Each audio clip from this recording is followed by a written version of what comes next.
Hello there, Lunar Squadron. Welcome back to the channel, and welcome to another Star Wars Outlaws video. As we enter a brand new year, 2024, we're thinking ahead to what we are excited about in gaming, and perhaps there is no game that we are more excited for than Star Wars Outlaws.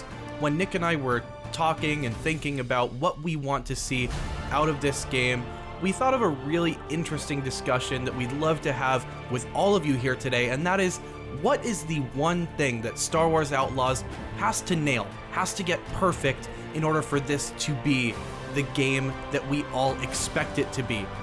And that's exactly what we're going to talk about today. But first, if you're new to the channel, we would love to have you, and the way to do that is go down below this video, click that little red subscribe button, and hit the bell notification button right on next to it. It's going to let you know every single time that Nick and I upload the latest and greatest Star Wars Outlaws content here on YouTube. That said, Nick, you ready to get into this discussion? Oh, absolutely. All right, let's get into this.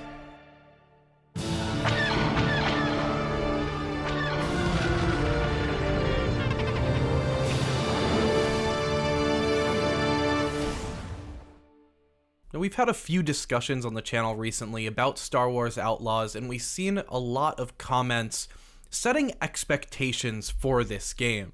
And we are really at a stage now where those expectations are starting to crystallize. We all start to expect things, we start to set standards for a game, and then when we get to release, that's when we see, did this game meet those expectations, did it meet those standards, and then that's where we formulate reviews, criticisms, stuff like that. At this stage, I'm seeing a lot of people talk about some expectations that I think are standard for many games. Like, Nick, I'm sure you would agree with me that every AAA game of this scale has to have a few key features. Like, it has to have good characters, it has to have a good story, it has to have good gameplay, it has to work, it can't be glitchy. These are features that we expect of any AAA title. But when it comes to Star Wars Outlaws, what is the one thing that this game has to do different than the rest? What will set this game apart from the others? Yeah, I think that's a great question. And when we sat down and were having this conversation about what we need from Star Wars Outlaws to get right for this game to take a rightful place in the history of Star Wars games, one of those games years down the road that we look back on fondly, like we do the early golden era of Star Wars gaming, the Episode 3 games, Star Wars Unleashed. Like, what does Outlaws need to do to be one of those games? And for us, it's all about the open world. This game is touting itself as a somewhat open world, if not just a full-blown open world experience. And for me, they have to get the open world experience in this game right. This is what they have to nail. And I guess if you had to have a buzz phrase for what I'm looking for in this game for me, Andreas, it is this open world needs to be quality over quantity. And I feel like a lot of open world games that we've gotten recently, where their shortcomings come from when it comes to their open world is the fact that they are so focused on the quantity of their open world versus the overall quality of their open world.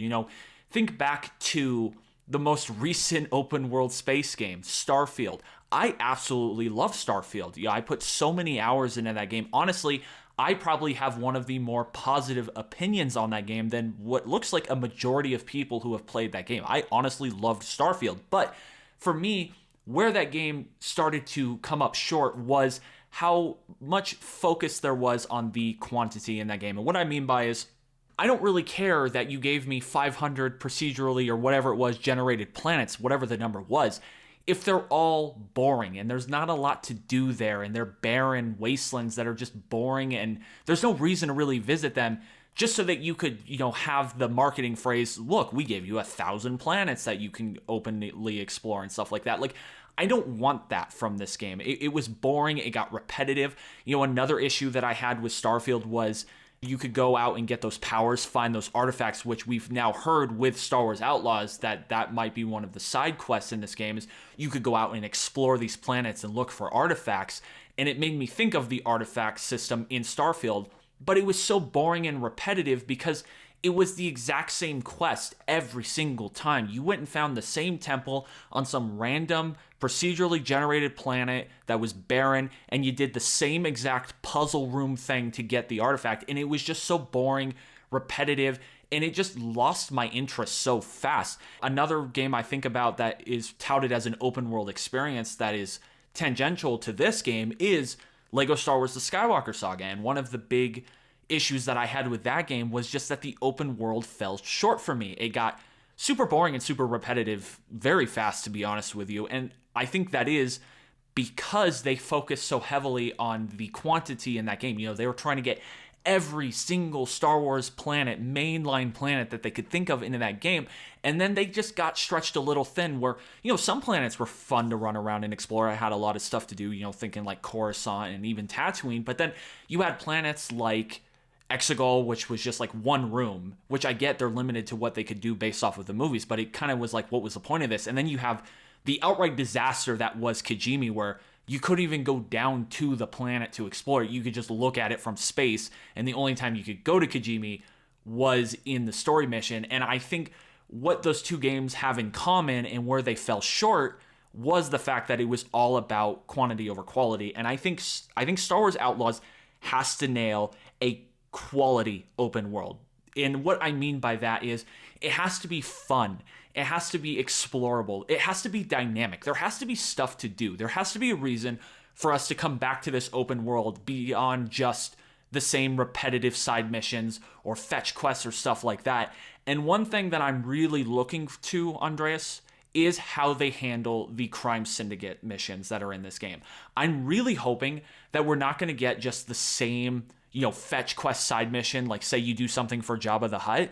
I hope that when we go do something for the Pikes, it's not the exact same side quest, just reskinned to fit the Pikes. I hope that they tailor these side missions around what these crime syndicates specialize in. And I'm just looking for a very quality, dynamic open world here.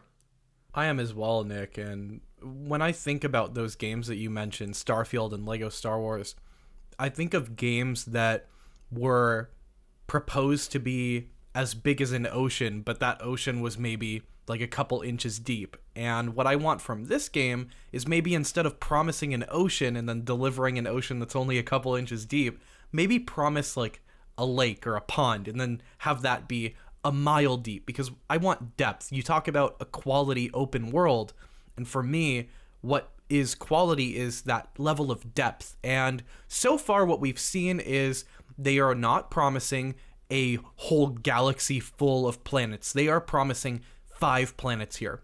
We've seen a bit of Tashara, and what we have seen of Tashara so far is a satellite area, Janta's Hope. We've seen a sliver of Tashara City, but we have not seen a majority of the more densely populated areas in that game. They've also promised Akiva, Tatooine, Cantonica, and Kijimi. So we have 5 planets here, and I'm really hoping that they go deep into the lore of Star Wars as it pertains to these planets. And then we not only get to see a lot of the planet itself, but we also get to see the players on that planet. The underworld is the focus of this game. And Nick, you were talking about those different factions. I want to see diversity between those different factions, but I also want to see depth within each faction. I want to see how deep the rabbit hole goes. Am I allowed to get involved in the business dealings of the Hutts? Am I involved in spice running when I'm involved with the Pikes? Because I want this game to be the leading resource for the underworld of Star Wars available. I want this game to teach me things about the criminal underworld of the Star Wars universe more than any other source, movie, film, TV, book that is possible. That's what I'm looking for out of this game, and I'm really hoping they deliver on that front. Yeah, I completely agree with you. I think you bring up a good point. It's beyond just tailoring side missions for these different crime syndicates. I hope there is a lot to do where you can get heavily involved with these factions. Kind of what Bethesda is good at with their games is getting you involved with these factions and teaching you the history and the lore and letting you do different things. I think that's one thing that Bethesda really nails with their open world games, Skyrim, Starfield, stuff like that.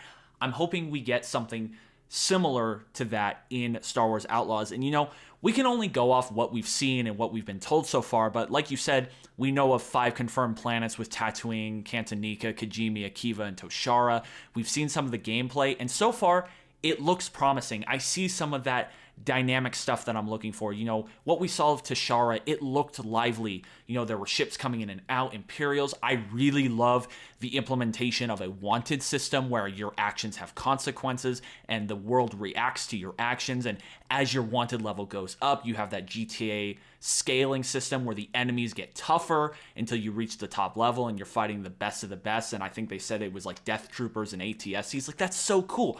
That's the dynamicism that I'm looking for in this game, and I just hope it expands to the entirety of this game and not just Toshara, which is, of course, their baby. This is the planet they made for this game.